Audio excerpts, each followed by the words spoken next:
राधे। राधे राधे महाराज जी। महाराज जी, मैं किसी पुराण ग्रंथ को पढ़ती हूँ, भगवान की किसी भी मूर्ति को देखती हूँ तो मुझे रोना आता है। महाराज जी, मुर्दे को देखकर एक अपनापन सा महसूस होता है। शमशान घाट में बैठना पसंद है, ऐसा लगता है वहां की ऊर्जा मुझे अपनी तरफ खींचती है। महाराज जी, मैं क्या सही हूँ या गलत? मैं हाँ डॉक्टर। हाँ, बढ़िया है, बढ़िया है। मतलब ये आंतरिक वैराग्य का लक्षण होता है। जैसे श्मशान प्रिय होना, खंडहर प्रिय होना, या जैसे मुर्दा का मतलब शांत है ना, उसमें कोई हलचल नहीं हो रही है, तो शांत। और खंडहर आदि और जैसे श्मशान आदि, ये प्रिय लगना मतलब संसार के राग की कमी है, वैराग्य की उत्पत्ति हो रही है, ये अच्छा है। पर स्त्री शरीर में ऐसा ना करना कि जाते नहीं है, लेकिन ऐसा होता है कि अंदर से वो चीज ना हाँ, महसूस होती है। हाँ, तो राग का नाश हो रहा है धीरे धीरे। जब वैराग्य की उत्पत्ति होती है ना, तो ऐसा ही मन होता है, इन्हीं स्थानों में प्रिय लगता है, क्योंकि इन स्थानों में शिक्षा मिलती है। नहीं महाराज जी, जैसे मैं बचपन से ना मुझे सपने नहीं आते, और जब आते हैं तो मुझे सिर्फ खंडर दिखते हैं। देखो, हमें सपनों का कोई महत्व नहीं, हम तो जागृत का महत्व नहीं रख रहे।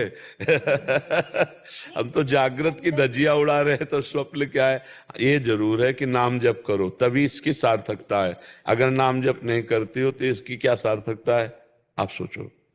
स्मशान भगवान शिव को भी पिए, स्मशान भगवान वास करते हैं शिव जी, चिता की भस्म लगाते हैं, मुर्दे की चिता भस्मा लेपो गरल मस्त, ये वैराग्य के लिए।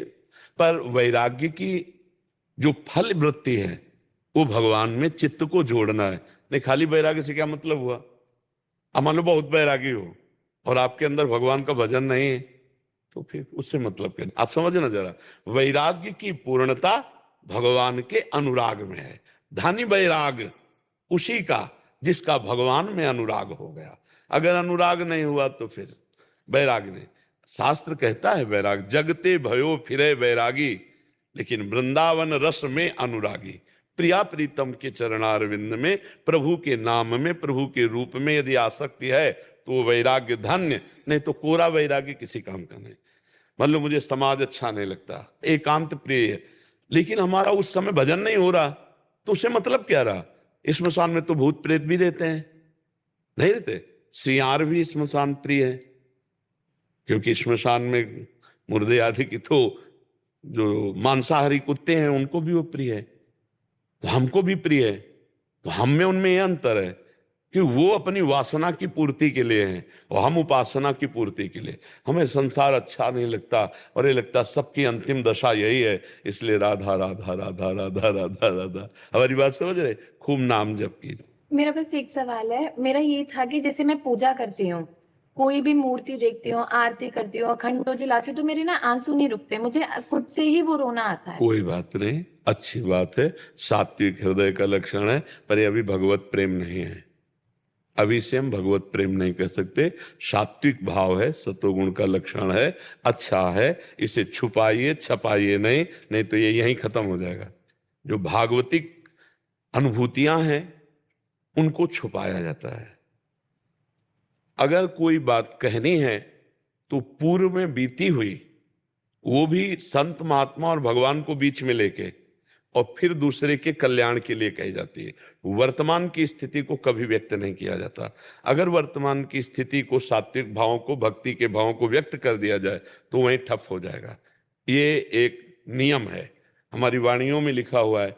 प्रिया प्रीतम की भक्ति, भगवान की अनुभूतियां, मंगल में स्वप्न, संत महात्माओं के दर्शन, भगवत दर्शन आदि, ये सब छुपाए जाएं, व्यक्त ना किए जाएं कभी किसी के सामने व्यक्त। पर जो अहम होता है उसको चैन नहीं पड़ता, वो अपने सद्गुणों को, अपनी अनुभूतियों को बताना चाहता है, लेकिन दुर्गुणों को, दुर्व्यवहार को। ऐसा नहीं कि केवल यही पक्ष है, महीने में दो पक्ष होते हैं, एक होता शुक्ल पक्ष और एक होता कृष्ण पक्ष। ऐसे ही अपने जीवन में दो पक्ष हैं, एक है अज्ञान अंधकार का पक्ष और एक है ज्ञान प्रकाश का पक्ष। तो ज्ञान और प्रकाश पक्ष की सबकी जीवनी लिखी जाती है, लेकिन कभी कृष्ण पक्ष लिखा गया है अंधेरे का? वो तो छाती हमारी जानती केवल, समझ रहे ना? ऐसे ही अपने लोगों में दो पक्ष जो हैं, तो कोई सभा में कृष्ण पक्ष की बात कहता है क्या? क्यों? क्योंकि अहम उसे छुपाता है और इसे छपाता है, क्योंकि इससे सम्मान मिलने वाला होता है और उससे घृणित दृष्टि से देखा। ऐसा तो फिर वो हमको बर्दाश्त नहीं होगा। और जबकि अपने दोषों को सभा में वर्णन करने से हृदय निर्विकार हो जाता है और अपने गुणों को वर्णन करने से हृदय विकारी हो जाता है। ये सिद्धांत है, कानून है अध्यात्म का। इसलिए हर उपासक से प्रार्थना है, अपने स्वप्न, अपनी अनुभूतियां, अपने मांगलिक विचारों को गुप्त रखा जाए, अपनी कमियों को संतों के सामने रखा जाए। मैं जब साधन में बैठता हूं तो मुझे ये परेशानी होती, जो अच्छाई है वो तो गुप्त करो, परेशानी बोलो। कौन सी समस्या आपको भगवान से मिलने में बाधा पहुंचा रही, उस समस्या का समाधान संतों से हम करा लेते हैं। और जो हमारे अंदर मांगलिक है उसे छुपा लेते हैं। वो धन तो हमारे पास है ही। आप बोलो लौकिक धन को आप कितना छुपाते हो? चेक जेब में डाले हो और सभा में खड़े होकर बता दो तो हम माने आपको? नहीं बताओगे, क्योंकि आपको पता है कि यहां से निकलना मतलब खतरे में डूबना।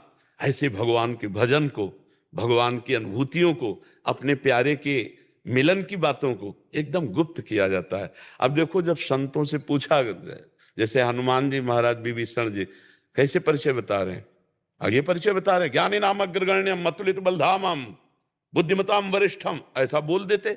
लेकिन क्या करें, असमय अधम सखा सुनु मोहु पर रघुवीर, मैं ऐसा अधम हूं। कैसा? प्रात ले जो नाम हमारा, तेहि दिन ताहि न मिले आहारा। असमय अधम सखा सुनु मोहु पर रघुवीर, मेरे ऊपर भगवान, मैं तो अधम।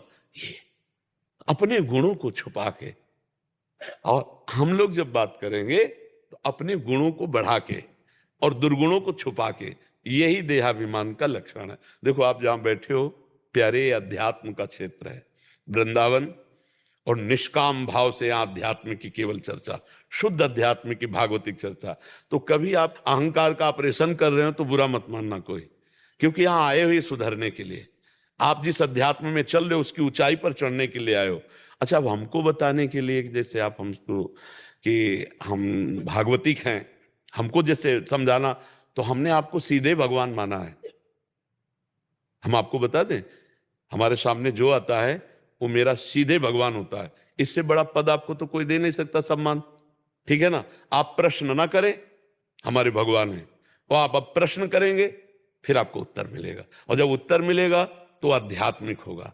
ये वृत्ति हमारी अहंकार को पुष्ट करती है, जो हमें भगवान के मिलन में बाधा पहुंचाती है। हम सबको आंतरिक दुर्गुणों पर शासन करना है, मन और इंद्रिय और अहंकार, इस पर विजय प्राप्त करना है। तो हमको अपने सद्गुणों को छुपाना है और दुर्गुणों को प्रकाशित करना है। हमारे अंदर दुर्गुण भी है ना, ईमानदारी से देखो, क्या हम कभी व्यक्त करें किसी संत महात्मा, किसी सभा में माइक से, वो दृष्टि जे ही पड़ेगी महात्मा की, तो वो नीचता तो गई ही, और आपके जो सद्गुण है और प्रकाशित हो जाएंगे। और जब हम अपने सद्गुण, तो उनकी दृष्टि वहां पड़ती है कि देखो देखो, ये समझ नहीं रहा, जो कुछ भगवत प्रसाद से अच्छाई मिली उसको खो रहा है और बुराई को बढ़ावा दे रहा है। क्योंकि अहम जितना बढ़ेगा उतने बुराई जागृत हो जाएगी।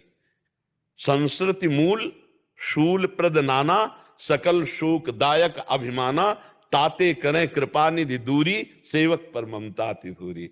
ये अच्छा, क्या होता है कि लोग थोड़ा बड़ाई चाहते हैं। वाह, आपके अच्छे स्वप्न दें, वाह, आपको भगवान की मूर्ति देख के रोना, धन्य जीवन आपका। हम ऐसा बोल सकते हैं, लेकिन नहीं बोले, क्योंकि हम चाहते हैं कि असली में आप भगवान का प्रेम प्राप्त करें, असली में आप भगवान को देखें, असली में आपका जीवन भागवतिक हो जाए। अभी त्रिगुण माया के अंतर्गत है, वास्तविक प्रेम त्रिगुणातीत होता है, वास्तविक भगवत साक्षात्कार त्रिगुणातीत होता है।